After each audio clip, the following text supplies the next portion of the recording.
What are the top housing and financial planning trends impacting your business? Find out this and more with TrendSpotter, brought to you by CMPS Institute. Hi there, it's Jabron Nicholas. Welcome to another edition of TrendSpotter. A lot of people think they can save money by choosing a 15-year mortgage versus a 30-year mortgage. But is that really the case? Today we're going to take a look at the loan comparison report and we're going to run the numbers. So we're going to start by calling this calculator a 30-year versus 15-year. That's the title of it. The credit score is 720. Now, according to CFPB guidelines, you are required, whenever you're advertising a loan product, to also advertise the minimum credit score required for that product. So in this example, we're going to say 720. Tax bracket, 25%. Holding period, let's say 15 years. Annual house appreciation, let's say 3%. And annual return on investment, let's say, is 6%. This is a purchase transaction. We're going to select from our loan product templates a 30-year fixed, and we're going to title this 30-year fixed.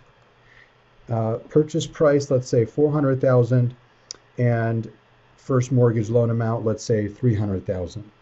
And it automatically calculates the closing cost based on the template that I've selected. We're going to copy from number one, and we're going to call this one a 15-year fixed. Same loan amounts and parameters. We're going to change the interest rate. Let's make the interest rate on the 15-year 3.5, and the interest rate on the 30-year, let's make that 4. The amortization, we're going to change it here in this column to 15 years. The monthly property taxes, we're going to put at $470 a month for the home insurance in both columns. We're going to compare the cash flow, the net worth, and the total expenses over time. So when I preview the calculator, I see the two options compared side by side. I see that I'm saving $712 versus the 15-year. I'm saving $712 every month. If I do nothing with the extra monthly cash flow, it seems as though I'm saving about $65,000 over 15 years with the 15-year mortgage, and I'm building an extra $193,000 in wealth with that 15-year mortgage.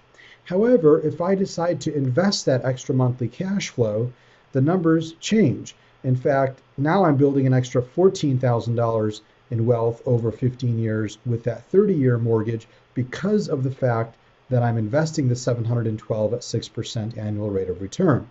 Now, I'm still saving interest with the 15-year mortgage, but this is the graph that shows me my total net worth over time. So there you have it. If your goal is to save money on interest, of course the 15-year mortgage might be a better option for you. But if your goal is to build more wealth over time and have the lowest cost of borrowing over time, then the 30-year mortgage is more likely to be the better option, as long as you're doing something constructive with that extra monthly cash flow. Not only does the 30-year build more wealth, but the type of wealth that it builds is more liquid than the type of wealth that the 15-year mortgage builds.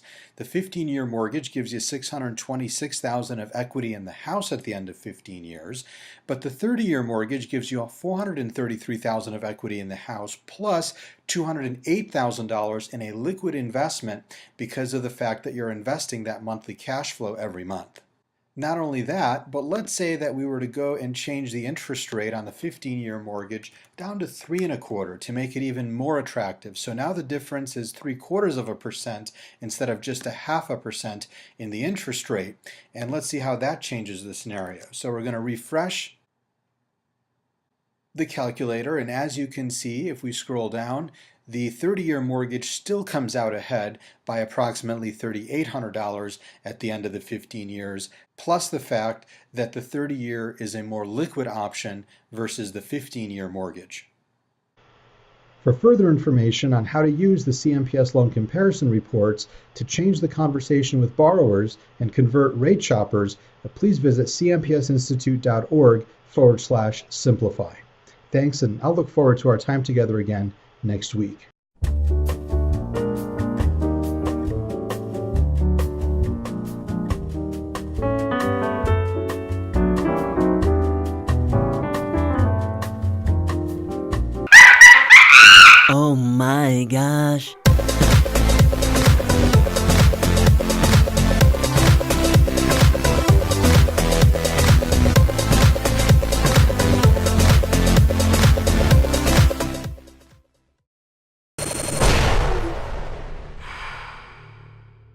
This is Mortgage News Network.